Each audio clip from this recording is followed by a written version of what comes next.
ప్రపంచవ్యాప్తంగా ఎంతోమంది భగవద్బంధువుల ప్రోత్సాహం వల్ల 700 శ్లోకాల సంపూర్ణ భగవద్గీత గానం తెలుగు తాత్పర్యంతో రికార్డింగ్ పూర్తయిందని తెలియజేయడానికి మనస్ఫూర్తిగా ఆనందిస్తున్నాను.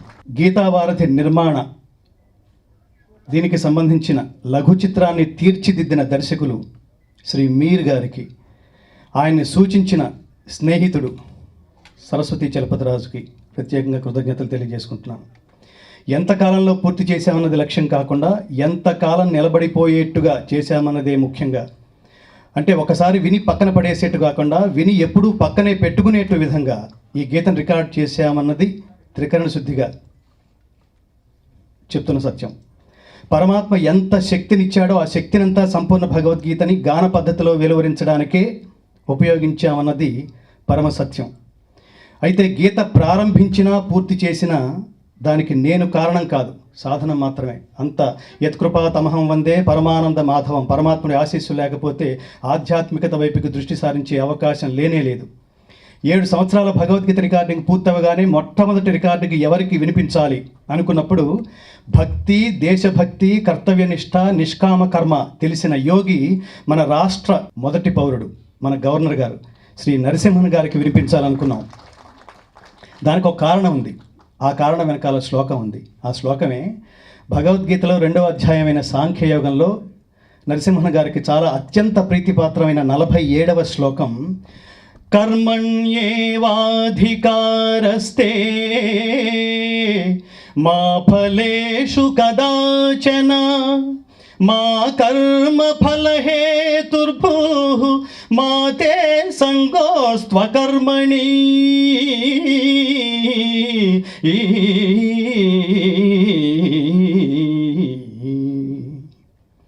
గీతాచార్యుడు ఎంత గొప్ప మాట చెప్పాడు. ఆయన ఏది చెప్పినా ప్రపంచంలో ఉన్న ప్రతి మానవుని విద్యార్థిగా చేసుకుని ఉపదేశించే పాఠంలాగా అనిపిస్తుంది. ఏ పని చేసినా ఫలితం పైన దృష్టి పెట్టకుండా త్రికరణ శుద్ధితో పనిచేసి ఆ పని చేసే శక్తినిచ్చిన పరమాత్మకే ఫలితాన్ని సమర్పించే కర్మయోగి కాబట్టి నరసింహన్ గారికి ఇది మొదటగా వినిపించాలనుకున్నాం ఈ రికార్డుని. ఇంటి ముందు ముగ్గు వేయకుండా, దేవుడి ముందు దీపం వెలిగించకుండా వంట చేయని ఇల్లాలు విమలా నరసింహన్ గారు. సో ఈ ఇద్దరిది made for each other combination. ఆ ఇద్దరిని పిలిపించాము. ఈ థియేటర్లో సంపూర్ణ భగవద్గీత విశ్వరూప సందర్శన యోగం ఆ మహాత్ములకి వినిపించాం. వాళ్ళు వినడమే ఒక ఆశీస్సు, మళ్ళీ ఆశీస్సు అంటే అది బోనస్ కింద లెక్క. కాబట్టి ఆయనకి వినిపించడం ద్వారా, ఆశీస్సులను కోవడం ద్వారా ఈ ఆశీర్ బలంతో మరింత కాస్త ముందుకు వెళ్ళాం. ఇప్పుడే ఈ లఘు చిత్రం ఫస్ట్ కాపీ కూడా నరసింహన్ గారు, ఆయన సతీమణి గారు ఇద్దరికి చూపిద్దాం అనుకున్నాం. మా కొంత సగం అదృష్టం వల్ల నరసింహన్ గారు వచ్చారు. మళ్ళీ మేడం కూడా మళ్ళీ ఈ షో చూపించాలనేది మా ఉద్దేశం. కాబట్టి భగవద్గీత ఫౌండేషన్ తరఫున ఈ 2 విశిష్టమైన ఘట్టాలని చూసి ఆశీర్వదించడం ద్వారా ఎవరైతే ఆచరిస్తారో వాళ్ళకి మాత్రమే మాట్లాడే హక్కు ఉంటుంది. ఎవరైతే ఆచరించి మాట్లాడతారో ఆచరించి మాట్లాడే వాళ్ళ వాక్కుకు మాత్రమే శక్తి ఉంటుంది. అలాంటి వ్యక్తే నరసింహన్ గారు, అందులో డౌటే లేదు. ఇక స్వరూపానంద సరస్వతి మహాస్వామి వారు ఆ మహాత్ముడు పెట్టిన ముహూర్త బలం వల్లే భగవద్గీతని ఒక ప్రాజెక్ట్ అనుకుని చివరికి భగవద్గీతే జీవితం అయిపోయింది. స్వామి ఇంత ఈ జన్మకి ఇంత మహద్భాగ్యం కలగజేసిన, ఎన్నో సినిమా పాటలు పాడినా కూడా రాని మా నాన్నగారు ఎదుర్కొండానే ఉన్నారు. మా నాన్నగారు మాట చెప్తుండేవాడు చిన్నప్పుడు, క్రేజ్కి రెస్పెక్ట్కి ఒక తేడా ఉందిరా, క్రేజ్ మనం ఉండగానే పోతుంది, రెస్పెక్ట్ మనం పోయిన తర్వాత కూడా ఉంటుంది, అలాంటి పనులు చేయరా నాన్న అని. ఇది ఆశీర్బలం వల్ల, స్వామివారి ఆశీర్బలం వల్ల ఏదో ఒక చిన్న మీరు ఏం చేస్తున్నారంటే టక్కన భగవద్గీత చేస్తున్నానని అబద్ధం ఆడేశాను. అప్పటికి నా మనసులో పూర్తిగా భగవద్గీత చేయాలని లేదు. కానీ మీరు రండి ముహూర్తం పెడతానన్నారు స్వామి. నేను వెళ్ళా, ముహూర్తం పెట్టండి స్వామి అన్న. ఇదంతా ఏంటి, లోపల వాడు ఎవడో నిజం చెప్తున్నాడో అబద్ధం చెప్తున్నాడో తెలియని స్థితి. ఆయన ముహూర్తం పెట్టేశారు. ఎప్పుడు ముహూర్తం పెట్టారంటే నేను వెళ్ళిన నెక్స్ట్ డే మార్నింగే ముహూర్తం పెట్టారు. ఆయన వచ్చి కొబ్బరిగా కొట్టేశారు. ఎవరో బలవంతంగా నడిపించి ముందుకు తీసుకువెళ్తూ నువ్వు వెళ్తున్న మార్గం ఇది కాదురా నాయన, నువ్వు వెళ్లాల్సిన లక్ష్యం ఇది అని పరమాత్ముడే స్వరూపానంద సరస్వతి రూపంలో నన్ను వేలు పట్టుకుని నడిపించి భగవద్గీత మార్గదర్శనం చేయించిన అనుభూతి కలిగింది. ఈ జన్మకి ఇంత అనుగ్రహం ప్రసాదించిన స్వామి మీకు సాష్టాంగ ప్రణామాలు. ఇక మరొక విశిష్టమైన వ్యక్తి గీతలో మహాద్భుతమైన శ్లోకం చెప్తాడు. శ్రేయాన్ స్వధర్మో విగుణః పరధర్మాత్ స్వనుష్ఠితాత్ స్వధర్మే నిధనం శ్రేయః పరధర్మో భయావహః. భారతదేశం ఎప్పుడు మతం గురించి మాట్లాడలేదు మిత్రులారా, ధర్మం గురించే మాట్లాడింది. ప్రపంచంలో మానవులందరినీ ఒకే త్రాటి మీద ఒకే మార్గం మీద నడిపించగలిగే శక్తి భారతదేశమే జ్ఞానం రూపంలో, ఉపనిషత్తుల రూపంలో, వేదాల రూపంలో, భగవద్గీత రూపంలో ప్రపంచానికి అందించింది. దాని సారాంశంగా చెబుతున్న ఈ శ్లోకం తాత్పర్యం, ధర్మాన్ని ఆచరించే దీక్షలో ఉన్నప్పుడు ఒక అనిర్వచనీయమైన శక్తి ఏర్పడుతుంది మిత్రులారా. ఆ శక్తిని తిరిగి సమాజానికే ఉపయోగించే మానవీయ శక్తి నిష్కామ కర్మ యోగి. ఈ వేదిక మీద కూర్చున్న శ్రీ వివి లక్ష్మీనారాయణ గారు, ఐపీఎస్. లంచం తీసుకుని పని చేయడం ఎంత నేరమో, జీతం తీసుకుని పని చేయకపోవడమో అంతే నేరమని తాను ఆచరించే లోకానికి చెప్తారు ఆయన. ఇంకా విశేషం ఏమిటంటే, తన కూతురి బర్త్డేకి వచ్చిన వాళ్ళందరికీ తన కూతురి చేతుల మీదుగా ఒక తులసి మొక్క, ఒక భగవద్గీత పంచిపెట్టిన ధర్మ సింధువు లక్ష్మీనారాయణ గారు. మహాత్మా, భగవద్గీత ఫౌండేషన్ మీరు అనేక రూపాల్లో మీరు ఇచ్చిన చేయూతకి శిరస్సు వంచి పాదాభివందనాలు. సో కాబట్టి ఇచ్చుకోండి, రాత మార్చుకోండి, ఇంటింటా భగవద్గీత జ్యోతిని వెలిగించండి, భారతీయ జ్యోతిలై వెలిగిపోండి అని. సో అలాంటి మహాత్ముడు రాష్ట్ర వ్యాప్తంగా ఈ గీతా ఫాలోయర్స్ని పిలుపునిచ్చి అతి త్వరలో ఒక పెద్ద కార్యక్రమం చేయబోతున్నాం. తొలి కాపీ సిద్ధమైంది ఆడియో. ఈ ఆడియోని పరమాత్ముడి అంటే వెంకటేశ్వరుడి పాదాల చెంత ఉంచి ఒక విశిష్టమైన కార్యక్రమం నిర్వహించబోతున్నాం. ఆ తర్వాత మరికొద్ది నెలల్లో దాన్ని ఈ దేశంలో అత్యంత ప్రతిష్టాత్మకమైన ఆధ్యాత్మిక ప్రభంజనంగా ఒక కార్యక్రమం నిర్వహించబోతున్నాం. దాంట్లో ఈ ఈ ఈ మహాత్ములందరూ ఉంటారు. నరసింహన్ గారు ఉంటారు, రాష్ట్రపతి, ప్రధానమంత్రి చేతుల మీదుగా ఇది అనుకుంటున్నాం. ఇక పరమాత్ముడు ఎంతవరకు దాన్ని అనుగ్రహిస్తాడన్నది వేచి చూడాలి. భగవద్గీతకి సపోర్ట్ చేయమని చెప్తే గీతలో గొప్ప శ్లోకం ఉంది మిత్రులారా, నహి కళ్యాణకృత కశ్చిత్ దుర్గతిని తాత గచ్చతి. మంచి పనులు ఎన్నటికీ చెడిపోవు, మంచి పని చేసేవాడు ఎన్నటికీ చెడిపోడు అని.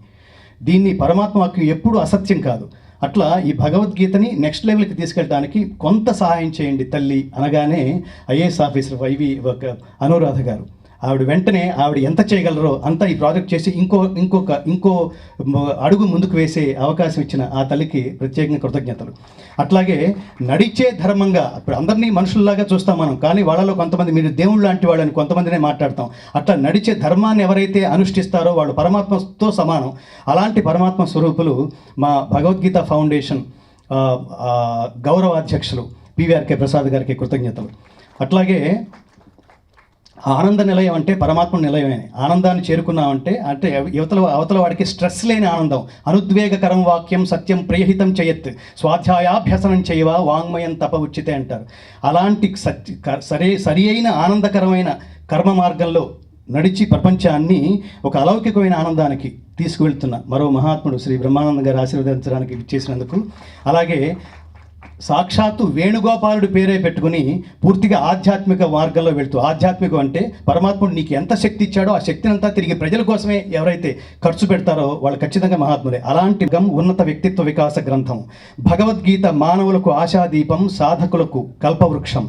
కాబట్టి అందరికీ నేర్పించవలసిన ప్రాథమిక విద్యతో పాటు పాఠ్యాంశంగా దీన్ని ప్రభుత్వాల ద్వారా ఎడ్యుకేషన్లో ప్రవేశపెట్టవలసిందిగా గవర్నర్ గారి సమక్షంలో కోరుకుంటూ, గీత నేర్చుకుందాం, రాత మార్చుకుందాం, ఇంటింటా భగవద్గీత జ్యోతిని వెలిగిద్దాం, భారతీయ జ్యోతులై ప్రకాశిద్దాం. సర్వే జనా సుఖినో భవంతు. నమస్కారం. శంకరం లోకశంకరం, శంకరం శంకరాచార్యం కేశవం బాదరాయణం, సూత్రభాష్య కృతం వందే భగవంతో పునః పునః. వసుదేవసుతం దేవం కంసచాణూరమర్దనం, దేవకీ పరమానందం కృష్ణం వందే జగద్గురుం. శ్రీకృష్ణ పరబ్రహ్మణే నమః. ఈరోజు ఈ గంగాధర్ గారు ఏర్పాటు చేసిన ఈ కార్యక్రమానికి నిజంగా నాకు రావడం చాలా సంతోషంగా ఉంది. ఒక అత్యున్నత స్థాయిలో ఉన్న మన గవర్నర్ గారు, మనం ఇప్పుడు చూస్తూ ఉంటాం మీడియాలో, అహంకారాన్ని ఎలా భగవంతుడి సన్నిధిలో ఎంత గొప్ప పోస్టులో ఉన్నా, ఎంత ఉన్నత స్థానంలో ఉన్నా అహంకారాన్ని వదిలిపెట్టి పరమాత్మ దగ్గర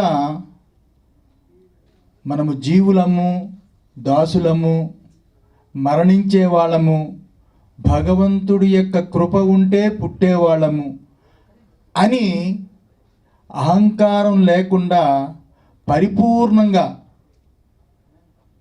దాసోహ బుద్ధితో ఉండే సమాజానికి భగవంతుడి దగ్గర ఎలా ఉండాలని చూపించే గవర్నర్ గారు ఈ కార్యక్రమానికి రావడం నేను అనుకుంటా అది గంగాధర అదృష్టం. ఎందువల్లంటే భగవద్గీత గంగాధర్ గొప్పగా ప్రచారం చేయక్కర్లే. భగవద్గీత అనేది అది పరమాత్మ యొక్క ఉవాచ. వ్యాస భగవానుడు చెప్పాడు, ఒరే పిచ్చివాడా, ఇది సామాన్యమైన గ్రంథం కాదు, ఇది భగవంతుడే తన నోటితో చెబుతున్నాడు అని చెప్పడానికి శ్రీ భగవానువాచ అని చెబుతూ ఉంటాడు. నిద్రపోతున్న మనకి భగవంతుడే చెబుతున్నాడని. అయితే గంగాధరు యొక్క పుట్టుక ఏమో తెలియదు కానీ ఆయన అదృష్టం ఏమో కానీ ఈరోజు ప్రపంచానికి ఏది కావాలని కోరుకుంటుందో, ప్రపంచం ఏది ఆశిస్తుందో, ఏ శాంతిని కావాలని కోరుతుందో, అశాంతస్య కుతశుకమని భగవద్గీత ఏదైతే గొప్పగా చెప్పిందో అలాంటి శాంతిని, విజ్ఞానాన్ని, వైజ్ఞానికమైన భావాల్ని తెలియజేసే ఈ ప్రపంచంలో ఏకైక గ్రంథం ఏదైనా ఉంది అంటే అది భగవద్గీతే. అలాంటి భగవద్గీతని 700 శ్లోకాల్ని ఈ నవీన సమాజానికి కొత్త రాగాలతో అందించి యువకుల యొక్క గుండెల్లో కూడా ఈ భగవద్గీత చేరిపోవాలి, ఒక్క శ్లోకం చేరినా చాలా గొప్పదని ఒక దీక్షగా గంగాధర్ ఇది తీసుకోవడము, ఇంతమంది వేదిక మీద పెద్దలు రావడము, ముఖ్యంగా ఒక విశాఖ శారదాపీఠానికి పీఠాధిపతిగా ఉన్న కాషాయం కట్టుకున్న ఒక సన్యాసిగా మీకు కనిపిస్తున్న నమ్మలేని ఒక నిజం ఏమిటి అంటే భగవద్గీత అనేది ఒక హిందూ మత గ్రంథం కాదు. భగవద్గీత అనేది మత గ్రంథం కాదు. భగవద్గీత అనేది సర్వ ప్రాణులకి సంబంధించింది, సమాజానికి సంబంధించింది, మనుషుల యొక్క మనసులను మార్చే ఒక అద్భుతమైన జీవన విధానాన్ని చూపిస్తుంది. ఒక భక్తుడికైతే ఒక భక్తి గ్రంథంలా కనిపిస్తుంది, ఒక కర్మిష్ఠికైతే ఒక కర్మ గ్రంథంలా కనిపిస్తుంది, ఆదిశంకరాచార్యులు లాంటి జ్ఞానులకైతే అది ఒక అత్యద్భుతమైన జ్ఞాన గ్రంథంగా కనిపిస్తుంది. నాసతో విద్యతే భావో నా భావో విద్యతే సతః.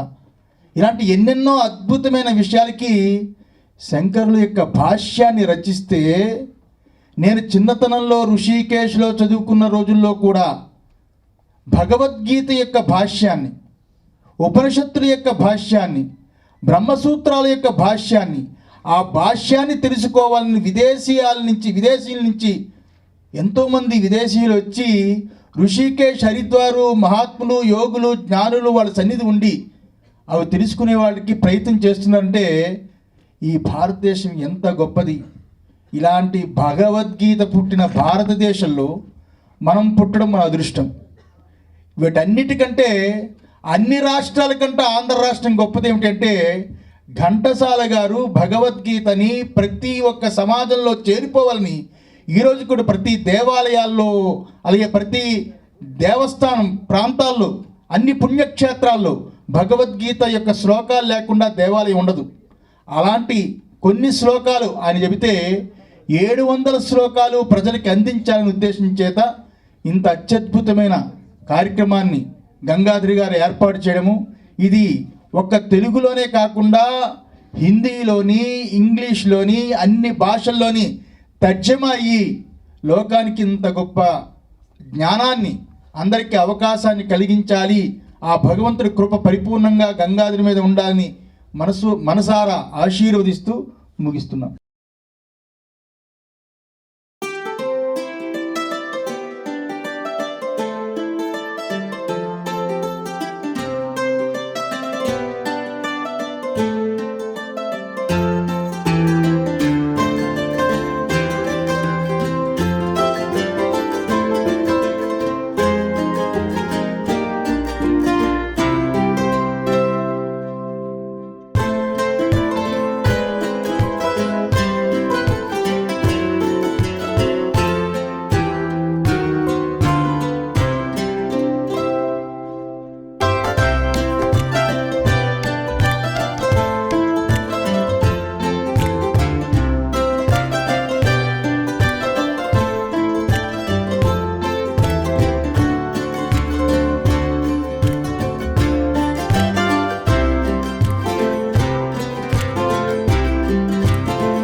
అందరికీ నా నమస్కారం.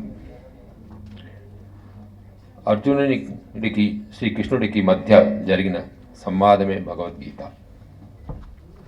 ఆ రోజు అర్జునుడికి కృష్ణుడు ఇచ్చిన ఈ సందేశం ఈరోజు మనకందరికీ గంగాధర్ శాస్త్రి గారు ఇచ్చినారు. దానికి గంగాధర్ గారికి చాలా ధన్యవాదాలు. ఈ గీత చాలా కొన్ని గ్రంథాలు జరిగే చోట ఒక సమయంలో జరుగుతుంది, ఒక కారణం కోసం జరుగుతుంది, అది తత్కాలికంగా ఉంటుంది, ఆ గ్రంథం మర్చిపోతారు. కానీ కొన్ని గ్రంథాలు శాశ్వతంగా ఉంటుంది. దాంట్లో ఒక గ్రంథం మహాగ్రంథం మన భగవద్గీత అనేది.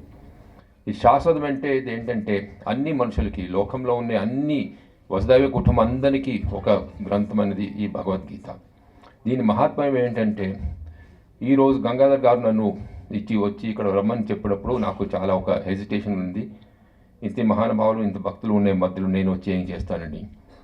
మళ్ళీ అక్కడనే దేవుడు అక్కడ చెప్పాడు, సర్వధర్మాన్ పరిత్యజ్య మామేకం శరణం వ్రజ.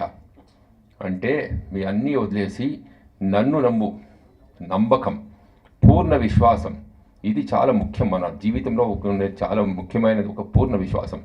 అది దేవుడితో కానీ మనం పని చేసే చోట్ల కానీ ఎక్కడ ఉంటే కూడా పని చేసేటప్పుడు ఒక పూర్ణ విశ్వాసంతో పని చేస్తే దానికి ఏమీ ఒక సంకటం ఉండదని ఆ నమ్మకంలోనే వచ్చాను. ఇంకోటి ఒక చోట్ల కృష్ణుడు చెప్పేది ఏమిటంటే, ఎత్ర యోగేశ్వర కృష్ణో ఎత్ర పార్థో ధనుర్ధర తత్ర శ్రీ విజయో భూతద్రివాణి తిరుమ. అంటే యోగేశ్వర కృష్ణుడు ఉండేప్పుడు మనకు ఎప్పుడు కూడా ఒక జీవితంలో ఒక విక్టరీ వస్తుంది, జయమే వస్తుందని నేను చెప్పిన కాబట్టి నేను ఇక్కడ వచ్చాను. దీంట్లో భగవద్గీతలో ముఖ్యం ఏంటంటే మనకి ఎన్నో ఒక జీవితంలో కానీ ఒక లెసన్స్ మనకి చెప్తున్నది. ఇది బ్రహ్మ విద్య, యోగ శాస్త్ర రెండు కూడా కలిపిన ఒక గీతం భగవద్గీతం. దీంట్లో ఏంటంటే నాట్లాంటి ఇగ్నరెంట్ పీపుల్కి ఒక నాలెడ్జ్ తీసుకుంది. అది అసతోమా సద్గమయ, తమసోమా జ్యోతిర్గమయ. వీక్గా ఉండే వాళ్ళకి ఒక బలం ఇస్తుంది, అండ్ పాపం చేసేవానికి దాంట్ నుంచి లిబరేషన్ ఇచ్చి పుణ్యాత్మక చేస్తుంది. ఇట్లాంటి ఒక గీతం ఈ భగవద్గీతం అనేది. దీంట్లో ముఖ్యమైనది ఏంటంటే భక్తి యోగం ఉంది, జ్ఞానయోగం ఉంది, కర్మయోగం ఉంది. ఏదైనా ఒక యోగం మనం చూసుకోవచ్చు, కానీ కన్ఫ్యూషన్ ఉండకూడదు. అంటే ముఖ్యంగా అర్జునుడు ఏంటంటే ఆ మనసులో అప్పుడు ఉన్న కన్ఫ్యూషన్ని తీసేదానికోసం ఈ భగవద్గీత కృష్ణుడు ఆ గీతని పంపించేటాడు. కానీ భగవద్గీత ముఖ్యమైనది ఏంటంటే కన్ఫ్యూషన్ మన మనసు నుంచి తీస్తుంది. ఆ కర్మయోగం చేసేప్పుడు ముఖ్యమైనది ఏంటంటే మనం ఎప్పుడు ఒక పని చేసేటప్పుడు నాకు దాంట్లో ఏం లాభం ఉందని మనం అనుకుంటాం, అదే చూస్తున్నాం. కానీ అక్కడ ముఖ్యమైనది ఏం కర్మణ్యే వాధికారస్థే, అంటే మీకు అధికారం ఉన్నది ఆ కర్మం చేసి పని చేసే దాంట్లోనే మీ అధికారం ఉంది, ఫలంలో నీకు అధికారం లేదు అని కృష్ణుడు అర్జునుడు చెప్తాడు. అదే కన్ఫ్యూషన్ చేసి అంటే మనం ఎప్పుడు చూస్తే కూడా ఇది సరియా, ఇది తప్ప, దీంట్లో నాకేదో లాభం ఉందా, నష్టం ఉందా, వీళ్ళు ఏమనుకుంటారు, వాళ్ళు ఏమనుకుంటారు, నాకు పని పోతుందా, పని పోదా, నాకు ఎట్లా ఏం జరుగుతుందని మనం యోచన చేస్తాం. ఆ కన్ఫ్యూషన్లోనే పడిపోతూ ఉంటాం. కానీ కృష్ణ భగవానుడు ఏం చెప్తా అంటే అది ఏం మీరు యోచన చేయదు. మీ కాన్షియన్స్ సరిగా ఉంటే, మీ మనసు సరిగా ఉంటే, మీ దృఢ మనసు ఉంటే, ఏం ఒక అజెండా లేకుండా, ఏం ఒక మనసులో ఏం ఇది లేకుండా మీరు ఆ పని చేస్తే దాని పక్కడు దేవుడు ఉంటాడు మీ పక్కనే. దాని గురించి మీకు ఏం జరగదని చెప్పేది భగవద్గీత. ఈ భగవద్గీత అనేది చాలా ముఖ్యమైనది. ఇంత గొప్ప ఒక దీన్ని మన 700 శ్లోకాలను తెలుగులో చక్కగా గానం చేసిన గంగాధర్ శాస్త్రి గారిని మనసారి అభినందిస్తున్నాను. ఈ భగవద్గీత ఫౌండేషన్ని, వాళ్ళకి భగవద్గీత ప్రచారం చేస్తున్న అనేక సేవ కార్యక్రమాలు చేస్తున్న ఈ సంస్థని ప్రతి ఒక్కరిని మనసారా నేను అభినందిస్తున్నాను. ఎప్పుడు కూడా కృష్ణుడు ఏం చెప్తాడంటే any person with affection to me, అంటే నా పైక నమ్మకం ఉండేవాడు, ప్రేమ ఉండేవాడు, ప్రీతి ఉండేవాడు. అండ్ ఈ భగవద్గీత అనే ఒక మెసేజ్ని ఎవరు ప్రపంచంకి తీసుకుపోయి అందరికీ కలిగిస్తారో వాళ్ళు నాకు చాక పట్టినవాడు అని చెప్పేది. అంటే గంగాధర్ గారు, మీకు you are assured the Bhagwan's grace because you are the man who spreading this Gita. And as Bhagwan says, any person with affection to me spreads this Gita among the people, he will come to me, there is no doubt in that అని భగవద్నే చెప్తున్నాడు. Main thing about గీత అంటే మనం జీవితంలో ఎప్పుడు కూడా ఒక మంచి పని జరిగిందంటే చాలా సంతోషం ఉంటాం, ఇంకేదైనా దొరకలేదంటే దుఃఖంగా ఉంటాను. దీంట్లో గీతలు చెప్పేదంటే సుఖ దుఃఖే సమీకృత్వ లాభ అలైవ జయ అజయో. సుఖం కానీ దుఃఖం కానీ లాభం కానీ నష్టం కానీ ఏది ఉంటే కూడా ఒకే మనసులో తీసుకోవాలి. ఆ బ్యాలెన్స్ ఉండాలి లైఫ్లో. కాబట్టి భగవద్గీత అనేది మన జీవితం ఎట్లా జరగాలని చెప్పించే ఒక చాలా పెద్ద గ్రంథం. ఈ గ్రంథంని మన మాన్యతకి ఇచ్చిన గంగాధర్ బాబుకి నేను ధన్యవాదాలు చెప్తున్నాను. మనం అందరూ ఈ గీతని చదవాలి. ఎందుకు చదవాలంటే ఒక ఇంట్రెస్ట్ కాదు కానీ మనం రోజు ఒక్కొక్క కొత్త లెసన్ నేర్చుకుంటాం దీని నుంచి. మన జీవితం ఎట్లాగ సంతోషంగా నడవాలంటే అది గీతలో ఉన్నది మనకు.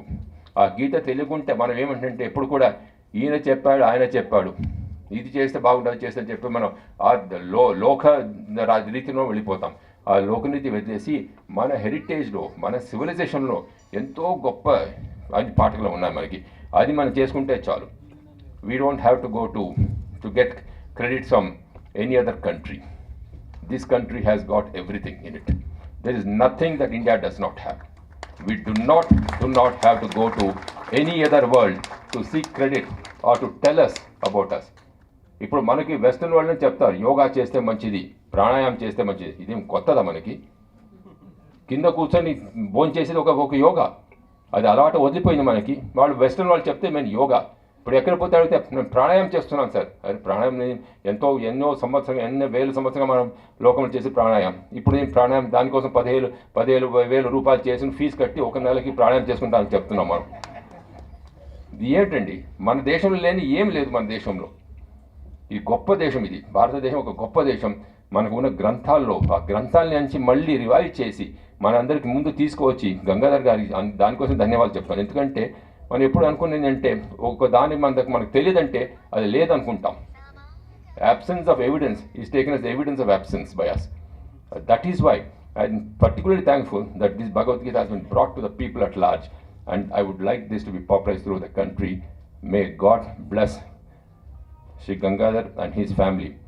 And ఎప్పుడు కూడా పేరు పెట్టేప్పుడు ఒక ముఖ్యత్వం ఉంది పేరులో. గంగా అట్లా ఒక ధారగా ఉంటారు. ఈయన గంగాధర్ అని పేరు పెట్టారు వాళ్ళు తల్లిదండ్రులు ఎప్పుడే. ఈ గంగా అనే ఒక శాశ్వతం ఇది. అంటే ఆయన చేసేది అన్ని శాశ్వతంగా ఉంటుంది ఆ పని అని దానికి గంగాధర్ అని పేరు పెట్టారు. మీ తల్లిదండ్రులకి నేను ధన్యవాదాలు చెప్పాలనుకుంటాను. ఇంత మంచి గొప్ప ఒక పుత్రుడిని మీరు జన్మించడానికి మీకు ఎంతో ధన్యవాదాలు చెప్తున్నాను అయ్యవ గారు. మీకు అందరికీ మరొకసారి ధన్యవాదాలు చెప్పుకొని may God bless you mister Gangadhar గారు అని చెప్పి నమస్కారం. పాశ్చాత్య సంగీతపు పెను తుఫానుకు రెపరెపలాడుతున్న సత్సాంప్రదాయ సంగీత జ్యోతిని కాపాడటానికి తమ చేతులు అడ్డుపెట్టిన ఆ మహామనీషికి పాదాభివందనం చేస్తున్నాను అని ఒక డైలాగ్ ఉంది. అట్లాగే ఈ పాశ్చాత్య పోకడలకు రెపరెపలాడుతున్న మన సంప్రదాయాన్ని మన యొక్క నడవడిని కాపాడటానికి తన చేతులు అడ్డుపెట్టి తన కంఠాన్ని అరువిచ్చి తాను ఇంత కృషి చేసిన ఈ గంగాధర శాస్త్రికి నేను పాదాభివందనం చేస్తున్నాను. ఇక్కడ చాలా ముఖ్యమైనది. అలాగే ఎందుకంటే సినిమా వాడిని కాబట్టి సినిమా మాటలు కొన్ని మాట్లాడటం మంచిదేమో అని మనకు అనిపిస్తోంది. సూత్రధారుల్లో కూడా మామూలు గంగిరెద్దుల వాడి కొడుకు, అతి సామాన్యంగా ఉండే కొడుకు కలెక్టర్ అయ్యి ఊరంతా అభినందిస్తున్నప్పుడు ఆ కుర్రాడి యొక్క తల్లి ఆ కుర్రాడికి జన్మనిచ్చిన తండ్రి దగ్గరికి వెళ్ళి ఎంత మంచి కొడుకునిచ్చావయ్యా నువ్వు అని ఆవిడ్ని అతన్ని దగ్గరికి తీసుకుంటుంది. అలాగే ఆ తల్లిదండ్రులు కూడా ఎంతో ధన్యులు. వారికి కూడా నా అభినందనాలు మరి ఏమన్నా తెలుగు సరిగ్గా రాదు, ఇక్కడ కవులు ఉన్నారు వెనకాతల భయంగా ఉంది. వారికి కూడా నేను అభినందన తెలియపరుస్తూ ఇంతకంటే ఎక్కువ మాట్లాడవలసిన అవసరం లేదు. I think whatever I'm just thinking మాట్లాడేశాను. ఈ మిగతా వాటి గురించి పెద్దలందరూ మాట్లాడతారు. నేను కూడా వినటానికి ఇక్కడ సిద్ధంగా ఉన్నాను. సెలవు. 7 ఏళ్ళు కష్టపడితే 700 శ్లోకాలు పూర్తి చేశాడు మన గంగాధర శాస్త్రి. అది కూడా ఒక యుగపురుషుడు ఘంటసాల 106 శ్లోకాలు గానం చేస్తే మిగతాయి చేసి ఇతను కూడా చరితార్థుడయ్యాడు. నేను చిన్మయానంద స్వామి ఈ భగవద్గీతల అధ్యాయానికి వ్యాఖ్యానం చెప్తుండేవారు. ఒకసారి వెళ్ళినప్పుడు ఆయన వ్యాఖ్యానంలో విన్న మాటలు నేను ఈ భగవద్గీత అనేది మహాభారతం ముందు ఎక్కడో చెప్పొచ్చు, చివరిలో చెప్పొచ్చు. కానీ యుద్ధకాండలు అక్కడే ఎందుకు చెప్పాల్సి వచ్చింది అని అంటే, మనిషిలో ఉన్న 100 దుర్గుణాలకి కౌరవులు ఇదైతే, మనిషిలో ఉన్న 5 సద్గుణాలకి పాండవులు. సో దుర్గుణం మీదకి వేసిన బాణమే భగవద్గీత అని చెప్పాడు. నిజంగా ఎంత గొప్ప సత్యం ఇది. మన పెద్దలందరూ చెప్తున్నారు, చాలామంది భగవద్గీతను మత గ్రంథంగా చెప్పి ఇప్పుడు భారతదేశంలో కూడా ఇప్పుడు ఈ డిస్కషన్ జరుగుతుంది వాడిగా అప్పుడు. కానీ ఇది జ్ఞాన గ్రంథం అనే మనం ప్రచారం చేద్దాం. ఎందుకంటే దీంట్లో మత గ్రంథం అనేసరికి భారతదేశంలో చాలా మతాలు ఉన్నాయి కనుక అందరినీ ఒకే గూట్లో చేర్చుకునే పెద్ద గొప్ప దేశం మనది కనుక మనం జ్ఞానగ్రంథంగా దీన్ని ప్రచారం చేద్దాం. దాని ప్రచారకర్తగా ఇప్పుడు మన గంగాధర శాస్త్రి చేసిన ఈ ఉద్యమానికి మనందరం చేయూతనిచ్చి అతను ఆశీర్వదిద్దాం. Thank you. భగవద్గీత మారుస్తుంది మన తలరాత అన్నట్టు తప్పకుండా గంగాధర శాస్త్రి గారి అయితే కంఠ మాధుర్యంతో ఈరోజు ఒక భారతదేశంలో కాకుండా ప్రపంచవ్యాప్తంగా ఒక మంచి ప్రవర్తనతోటి ఒక నడవడితోటి మరి భగవద్గీత గంగాధర్ గారి DVD ఆవిష్కరిస్తంలో సందేహం లేదని చెప్పి సందర్భంగా తెలియజేస్తూ, మరి భక్తి, ఆధ్యాత్మికత, మరి పుణ్యం ఇలాంటి పదాలు అనగానే ఏదైతే సీనియర్ సిటిజన్లో లేకుంటే రిటైర్డ్ అయిన వాళ్ళలో మరి పలుకుతారు, వారికి సంబంధించిన వాళ్ళందరూ అంటారు. ఇందాక చెప్పినట్టు గంగాధర్ గారు వాళ్ళ వాక్యాలు చెప్పారు. భగవద్గీత ఉన్నప్పుడు కృష్ణ భగవానుడు అర్జునుడికి సంవాదం చేసినప్పుడు అప్పుడు ఈ మతాలు లేవు. అప్పుడు హిందూ మతం అని, ముస్లిం మతం, ఏ మతం లేదు కృష్ణ భగవానుడు మాట్లాడినప్పుడు. తర్వాత భగవద్గీత గురించి మాట్లాడినప్పుడు పార్లమెంట్లో కానీ ఎక్కడ మాట్లాడినా కూడా ఇది ఒక హిందూ మతానికో లేక మతానికి సంబంధించిన గ్రంథంగా పేర్కొంటున్నారు. మరి అప్పుడు లేని మతాలు ఇప్పుడు ఎందుకు ఒక గీతకు వస్తున్నాయో ఒకసారి మనం అందరం ఆలోచించుకోవాలి. గీతలో ఉన్న శ్లోకాలు కానీ గీతలో ఉన్న ప్రవర్తన కానీ తీసుకుంటే మరి నడవడిక ఏ విధంగా ఉండాలి, మరి ఏ విధంగా నడవడిక ఉంటే మన ప్రవర్తన బాగుంటుంది, అదేవిధంగా మనం ఏ విధంగా మన గమ్యం చేరుకుంటాం అన్నదే ఈరోజు గీతలో ఉంది. కనుకనే మిత్రులు గంగాధర్ గారి శాస్త్రి అంటారు, మార్చుకొని తలరాత అన్నట్టు. కనుక ఖచ్చితంగా మన నడవడికి సత్ప్రవర్తనకు మరి ఆరాధ్యమైంది. మరి ఒక మతానికే కాకుండా, ఒక హిందూ మతానికే కాకుండా ప్రపంచానికే ఈరోజు దిక్సు చూచే విధంగా ఈరోజు భగవద్గీత ఉంటుందన్న సందేహం లేదు. అసామాన్యమైనది ఇది. ఇటువంటి కార్యక్రమం భగవద్విభూతి ఉంటేనే జరుగుతుంది. భగవద్ అనుగ్రహం లేకుండా ఇది జరిగేది కాదు. అది స్వామే భగవద్గీతలోనే చెప్పాడు, ఎక్కడ ఏ విభూతి ఉండి ఎవరి మీద ఎవరికి ప్రపంచంలో ఇన్ఫ్లుయెన్స్ చేయాలన్నా నా విభూతి లేకుండా అటువంటి కార్యక్రమం జరగదని. అది కారణ జన్ములు, అది ఆయన అనుగ్రహంతో ఇంత మహత్ కార్యాన్ని చేశారు. మన భగవద్గీత, మన సమస్యలకు భగవద్గీతలో పరిష్కారాలండి. నీకు ఏ ప్రాబ్లం, లౌకికంగా ఏ ప్రాబ్లం, మోక్షాన్ని ఇవ్వగలిగిన గ్రంథం లౌకికంగా ఉన్నది ఏదైనా ఇవ్వగలిగి ఉండాలి. అది లేకపోతే మోక్షాన్ని ఎట్లా ఇవ్వగలుగుతున్నది? అటువంటి మన ప్రతి సమస్యకి ఇందులో సమాధానం ఉందని ఏ శ్లోకంలో ఏ రకంగా ఏ సమస్యకు ఏ సమాధానం ఉందో అది చూపించినటువంటి గ్రంథం, చిన్న గ్రంథం. అది ఏదో మత గ్రంథం అని మనం 1000 సంవత్సరాలు ఇతర మతస్థుల పాలనలో మనం చేయలేని ఘనకార్యం 60 సంవత్సరాల్లో మనం స్వతంత్రం వచ్చిన తర్వాత మనం చేసేసాం. అధిపతిగా ఇక్కడ నేను నిలబడి ఉన్నాను, కానీ వీరందరిలోని నేను ఏ రకంగా సరితూగను. కానీ ఇది నాకు ఒక అదృష్టంగా భావిస్తున్నాను. మంచి అవకాశం ఇది. ముఖ్యంగా గంగాధర్ గారు ఈ కార్యక్రమాన్ని చేపట్టిన మొత్తం కార్యక్రమంలో ఒక ఆఖరి పుటలో ఆఖరి అక్షరంగా నా తాలూకా ఈ రోల్ ఇవ్వడం అనేది నాకు భగవంతుడు ఇచ్చిన ఒక అదృష్టంగా భావిస్తున్నాను. ఎందుకంటే గౌరవనీయులు PVRK ప్రసాద్ గారు చెప్పినట్టు ఇది భగవంతుడు అసలు ఆలోచన రావడం, ఆ దిశగా నడవడం అనేది మన చేతిలో లేదు. ఆయనే మనని ఎంచుకుంటాడు.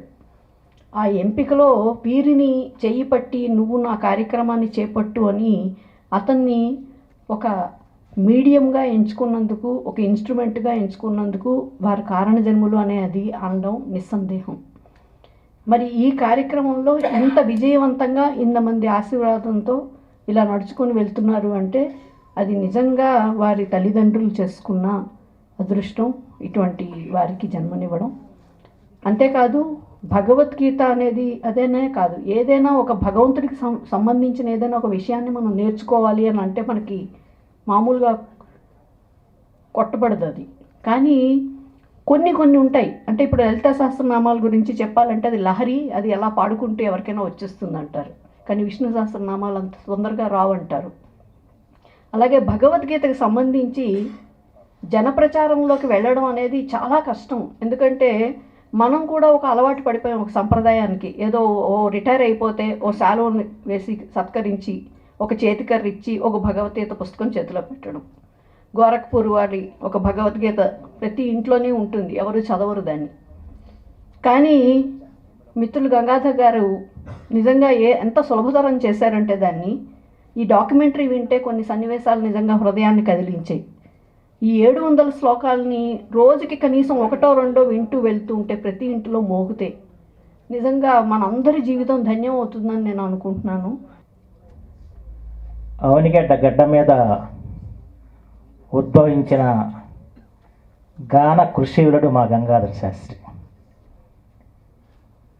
కృషివరుడు అని ఎందుకంటున్నానంటే మామూలు గాయకుడైతే ఏదో సినిమా పాటలో ఇంకే పాటలు పాడి కాలక్షేపం చేసేవాడు. కానీ ఈ భగవద్గీత 700 పాట వెనక 7 సంవత్సరాల కృషి ఉంది.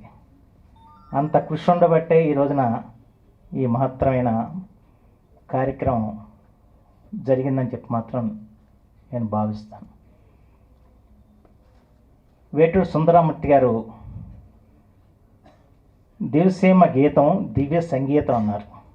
ఆ దివ్యసీమ గీతమే మా గంగాధర్. కె విశ్వనాథ్ గారి శంకరాభరణం ఎందరో గాయకులను సృష్టించింది. వారిలో గంగాధర శాస్త్రి ఒకడు. అతను 13 సంవత్సరాల వయసులో అవనిగడ్డ గాంధీ క్షేత్రంలో మా నాన్నగారు మండల వెంకటకృష్ణారావు ఆధ్వర్యంలో కార్యక్రమం జరుగుతుంటే దాంట్లో పాల్గొనడానికి జేవి స్వామివేదులు గారు వచ్చారు. ఆ రోజున ఈ పిల్లవాడు నా దగ్గరికి వచ్చి నేను ఒక పాట పాడతాను, నాకు అవకాశం ఇవ్వమన్నాడు. ఎలా పాడతాడో నాకైతే తెలియదు, మా నాన్నగారికి చెప్తే మా పాడించండి అన్నారు. ఆ రోజున శంకర నాద శరీరాపర అని చెప్పిన పాట పాడితే ఎంత అద్భుతంగా పాడాడు చెప్పడానికి లేదు. వెంటనే స్వామివేదులు గారు వచ్చి ఆయన ఆలింగనం చేసుకుని కన్నీళ్ళు కార్చాడు. అది మొట్టమొదటిగా గంగాధర శాస్త్రి. ఆ రోజు నుంచి నేను ఎరుగున్నా అంత చిన్న వయసు నుంచి. అయితే ఇవాళ కేవలం నేను దివ్యసీమ ప్రజాప్రతినిధిగా ఇక్కడ పాల్గొనడం జరిగింది. ఎందుకంటే దివ్యసీమ అంటే తెలుగు జాతి సాంస్కృతిక చరిత్రలో దానికి గొప్ప వారసత్వం ఉంది. అమర గాయకుడు ఘంటసాల గారిది మా దివ్యసీమ. వారి టేకుపల్లి పెదకల్లేపల్లి పక్కనున్న వారి గ్రామం స్వగ్రామం టేకుపల్లి. అక్కడ ఘంటసాల గారి విగ్రహావిష్కరణకి విశ్వనాథ్ గారు కూడా వచ్చారు. మళ్ళా ఘంటసాల గారు పాడిన భగవద్గీతని ఇవాళ సంపూర్ణ భగవద్గీతగా ఇవాళ ప్రపంచానికి అందించాడు మా గంగాధర శాస్త్రి. ఆ రకంగా మా దివ్యసీమ కీర్తిని, తెలుగు జాతి కీర్తిని ఇవాళ ప్రపంచ పరివ్యాప్తం చేసినందుకు అతను నేను హృదయపూర్వకంగా నేను అభినందిస్తున్నాను. నా హృదయపూర్వకమైన నమస్సుమాంజలు. ఏదో బాగా మాట్లాడదామని ప్రయత్నం చేస్తున్నా, బాగా మాట్లాడదామని. లోపలేమో చిన్న తేడా. నేను మాట్లాడటం అంటే మామూలు విషయం అనుకుంటున్నారు, అక్కడ కూర్చున్న వాళ్ళకి తెలియదు ఇక్కడ విషయం. ఏం మాట్లాడతాడు చూద్దామని అన్నట్టు వాళ్ళు కూర్చుంటారు. మనం ఇంప్రెస్ చేయడం కోసం మాట్లాడటానికి మనం కూర్చుంటాం. ఎలా ఇంప్రెస్ అవుతారో మనకు తెలియదు, వాళ్ళు ఇంప్రెస్ అవుతున్నారో లేదో అసలు తెలియదు. దీనికి తోడు లాస్ట్లో పెట్టారు నన్ను. ఇక వెళ్ళిపోతే బాగుండరా బాబు అనుకున్నప్పుడు 2 గంటల పాటు కూర్చున్నారు. వదలండి మమ్మల్ని అన్నట్టు మీరు. ఈ పరిస్థితుల్లో అసలు ఫస్ట్ మీ అందరికి ఒక అనుమానం ఏమొస్తుందంటే, వాళ్ళు పిలిచారు ఏదో మర్యాదపూర్వకంగా, నీకు బుద్ధి ఉండక్కర్లా, నువ్వెందుకు ఇక్కడికి రావడం అని మీరు అనుకోవచ్చు. అనుకోవడం ధర్మం ఉంది. ఏదో సినిమాల్లో కామెడీ వేషాలు వేసుకునేవాడివి, ఏదో అక్కడ కోతిలే నవ్వించడం కాకుండా నువ్వు ఇక్కడికి వచ్చి ఇంతటి మహాపండితులు, మహామేధావులు, మహా జ్ఞాన సంపన్నులు అనొచ్చా, అటువంటి వాళ్ళందరూ ఉన్న ఈ సభలో ఒక అజ్ఞానివైన నువ్వు నీకు రావడానికి నీకు అర్హత ఏమిటి అని మీరు అనుకోవచ్చు. నేను అజ్ఞానిని, నాకు ఏమీ తెలియదు అనుకునేవాడికి ఎంత తెలియాలో తెలుసండి. ఆ మాట చెప్పాలంటే చాలా తెలిసి ఉండాలి. ఎందుకంటే ఇక్కడ చిన్న విషయం చెప్తా. ముందు ఒక్క మాట చెప్పేసిన తర్వాత మీకు నాకు ఎంత టైం ఇచ్చారండి? మా ఇష్టమా? పర్లేదు, మీ ఇష్టం ఉంటే ఉండండి, వెళ్ళిపోతే వెళ్ళిపోయింది. అది కూడా ఎవడి ఇష్టం వాడిదే. ఆ టైంకి తీసుకొచ్చారు నన్ను ఇక్కడికి. ఇక్కడ విషయం ఏంటంటే, గంగాధర శాస్త్రి గారి గురించి మళ్ళీ చెప్పడం మర్చిపోతాను. మళ్ళీ ఇటు వెళ్ళారంటే ఆయన గురించి చెప్పాలి. పిలిచాడు పాపం. పిలిచినప్పుడు గంగాధర శాస్త్రి గారు నాకు 25 సంవత్సరాల పైబడి పరిచయం. మేమిద్దరం తలక రంగులు వేసుకుని అలా ఉన్నాం, కానీ వయోవృద్ధులమే. నేను ఆయనకంటే చాలా పెద్దవాడిని, మాస్టర్ని పైగా. మొదటి నుంచి ఇప్పటి వరకు క్రమబద్ధీకరణతో ఉన్నటువంటి జీవితాన్ని గడిపిన వాడు గంగాధర శాస్త్రి. తను ఏదైనా ఒక పని పెట్టుకున్నాడంటే ఆ రోజుల్లోనే, అంటే తను సినీ జర్నలిస్ట్గా ఉన్నప్పుడే ఆయన ఒక చిన్న డబ్బా, ఆ బాక్సులో తనకు కావాల్సిన భోజనం, ఎక్కడా భోజనం చేయడు. తను తెచ్చుకున్న భోజనాన్ని ఎక్కడో తను కూర్చొని భోజనం చేసి తన పని తను ఇందాక ఏదో భగవద్గీతలో చెప్పారు, అవన్నీ నాకు తెలియదు. ఎందుకంటే నేను కన్నప్ప లాంటి తప్ప నాకంత జ్ఞానం ఉన్న మనిషిని కాదు నేను. కాకపోతే సర్వధర్మాన్ని అన్నాడు. దేవుడితో అబద్ధం ఆడకూడదంటే, వినా వెంకటేశం ననాథో ననాథ, సదా వెంకటేశం స్మరామి స్మరామి, హరే వెంకటేశ ప్రసీద ప్రసీద, ప్రియం వెంకటేశ ప్రయచ్ఛ ప్రయచ్ఛాను. అక్కడ మొట్టమొదటి 2 లైన్స్లో మనం చెప్పింది ఏంటంటే, వినా వెంకటేశం ననాథో ననాథ, సదా వెంకటేశం స్మరామి స్మరామి అని దేవుడి దగ్గర దండం పెట్టుకొని మళ్ళీ పక్కకు రాగానే శివుడికి దండం పెడితే, మళ్ళీ పక్కకు రాగానే అయ్యప్ప స్వామికి దండం పెడితే, మళ్ళీ పక్కకు రాగానే షిరిడి సాయిబాబు దండం పెడుతుంటే కన్ఫ్యూషన్. అందుకని నేను ఇందాక చెప్పా, అయ్యా నాకేం తెలియదు, మూర్ఖుడిని అని. కాబట్టి అందుకని కన్నప్ప లాంటి మూర్ఖుడిని అని మాత్రం చెప్తున్నారు. ఎందుకంటే దేవుడికి మనకు ఉన్నటువంటి కనెక్షన్ గురించి మాట్లాడుకోవడానికి. ఇందాక అందరూ చెప్తున్నప్పుడు భగవద్గీత గురించి, భగవద్గీతలో జ్ఞాన మార్గం అని, జ్ఞాన జ్యోతి అని చెప్తున్నారు. తమసోమా జ్యోతి గమయ, అసతోమా సత్ గమయ, మృత్యోర్మా అమృతం గమయ. అటువైపు మమ్మల్ని నడిపించండి అని చెప్పింది. అది చెప్పింది గౌతమ బుద్ధుడు. ఇందాక ప్రసాదరావు గారు చెప్పిన, మన దేశంలో మన గొప్పవాడని మనం ఇక్కడి నుంచి పంపించిందాక మనం ఊరుకోం. అది మన శక్తి అలాంటిది. ఈ గంగాధర శాస్త్రి గారు, శ్రీమతి గంగాధర శాస్త్రి గారు, అలాగే మరి బాబు పాప రండమ్మ చిరంజీవులు, స్వామి ఆశీస్సులు అందుకుంటున్నారు. భగవద్గీత ఫౌండేషన్ నిర్వహించిన ఈ కార్యక్రమం సార్థకం అయ్యేందుకు సహకరించిన ప్రతి ఒక్కరికి ఫౌండేషన్ వారు ధన్యవాదాలు చెబుతున్నారు. గంగాధర శాస్త్రి గారు ఈ కార్యక్రమానికి వేదికలో చిరు భాగస్వామిని చేసినందుకు వారికి ధన్యవాదాలు చెబుతూ, ఇప్పుడు స్వామి విశాఖ అంటే ఈ తెలుగు రాష్ట్రాలే కాకుండా చుట్టుపక్కల ఉండే రాష్ట్రాలు, అటు హరిద్వారం వారు చాతుర్మాస్య దీక్ష కోసం హరిద్వార్ ఋషికేశ్లో కూడా ఉంటుంటారు. స్వరూపానందేంద్ర మహాస్వామి వారు మా అత్యంత ఆత్మీయ మిత్రుడు తాడికొండ విజయ్ కుమార్ గారికి వారు మార్గదర్శకులు. స్వరూపానందేంద్ర మహాస్వామిలో ఏ దుష్కృతి అయితే సాధ్యం, మండలి వెంకటకృష్ణారావు గారి ఆశీస్సుల్ని పరిపూర్ణంగా అందుకొని తెలుగు వారి సేవలో పునీతులు అవుతున్నారు. బుద్ధప్రసాద్ గారు, శ్రీమతి వైవి అనురాధ గారు అనంతపురం జిల్లా కలెక్టర్గా ఉన్నప్పుడు అప్పటి ప్రధాని మన్మోహన్ సింగ్ గారు, యూపీ అధినేత్రి సోనియా గాంధీ చేతుల మీదుగా జాతీయంగా ఒక సహృదయంతో సామర్థ్యంతో కలిసి పనిచేస్తున్న అనురాధ గారికి స్వామీజీ ఆశీస్సులు అందించారు. మంత్రిగా, కేంద్ర మంత్రిగా కూడా విధులు నిర్వహించారు కనుక ఇటు హైదరాబాద్లో ఎంత పరపతి ఉందో ఢిల్లీలో కూడా అంతే పరపతి ఉంది కనుక మన ముఖ్యమంత్రి కేసీఆర్ గారు వారికి కీలకమైన బాధ్యతను అప్పగించారు. వేణుగోపాలాచారి గారు స్వామీజీ అందజేస్తున్న ప్రసాదాన్ని కూడా అందుకుంటున్నారు.